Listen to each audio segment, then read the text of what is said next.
guys, Allie here with iMore, and today we're going to take a look at the Zagg Keys Folio by Zagg for iPad Air. This case comes in both black and white, and it retails for $99. This is a keyboard case, but before we open it up, let's take a look at the ports and different features on the outside. So the first thing, this is along the bottom. You have got your charge port, which is USB. It comes with that cable. Then you've got an on-off switch and your Bluetooth pairing button. So when you're initially setting this up, or if you ever wipe your iPad, you use that in order to pair the keyboard with your iPad. On the bottom here, you've got your lightning connector for charging. I will notate that I did notice that this does not work with a lot of third-party cables. You need it to be able to fit all the way down in there. And the Apple cables work fine, but I like the braided cables that I get at Radio Shack because they're pet-proof. Those do not fit, so I either have to remove the case or use an Apple stock cord. So keep that in mind. Over here, you don't really have too much except for your mute and your volume buttons. So you can see that around the side here. One thing I will note is it looks like the case on the sides bows up just a slight bit. It doesn't sit completely flush.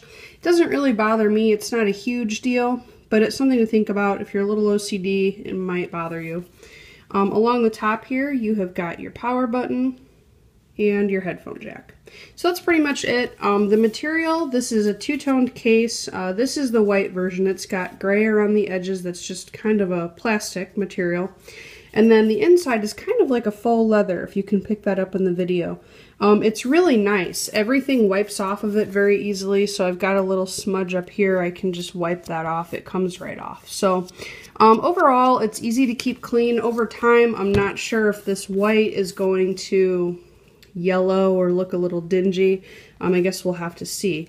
As far as the hinge goes, it's a strong hinge, and you do actually have to pull up a little bit. It reminds me kind of like a MacBook Air or MacBook Pro. So, you know, you do have to kind of pull up. So opening this case up and actually looking at the keyboard itself, and I always do this, I open it upside down. And I will point this out.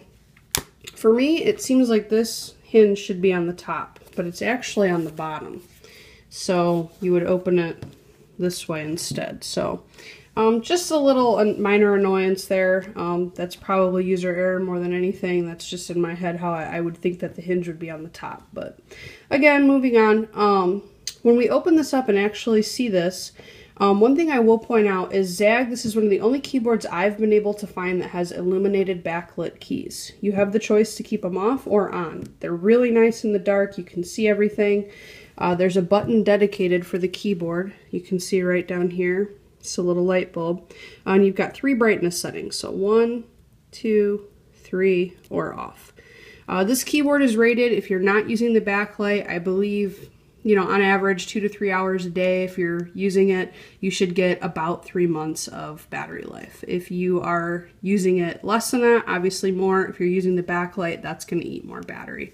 Going over the layout here, down here, you've got a battery indicator light. Again, something that not a lot of keyboard cases have. So if you tap this, the way Zagg explains this is if it flashes green 3 times, which mine actually flashes 4 times, you have more than 50% battery. I think if it flashes 3 times yellow, you have 25 to 50%, and if it flashes red, you've got less than 25% battery life. So that's nice. You know where you stand if you need to throw it on the charger before leaving for a trip.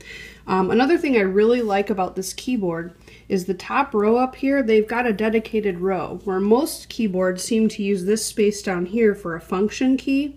Then you have to hit function, 1 for lock, 2 for dictation or Siri, and so on. This keyboard actually has a dedicated row. So Zagg has actually taken this pretty much useless space that sits up here and made it useful. So I really like that. So you've got your home, your lock, Siri, and a bunch of other shortcuts up here, copy, paste, things like that.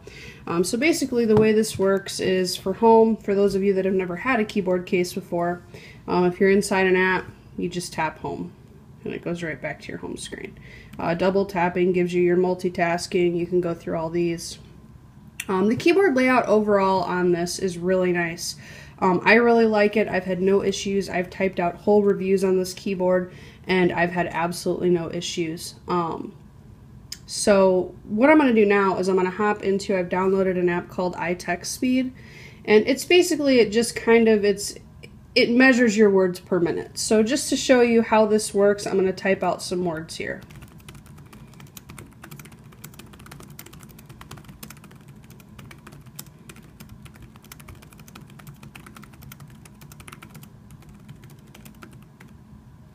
Alright, so you can see here, if you can see those results, I actually typed about 18 words correct, 0 incorrect, and 73 words per minute.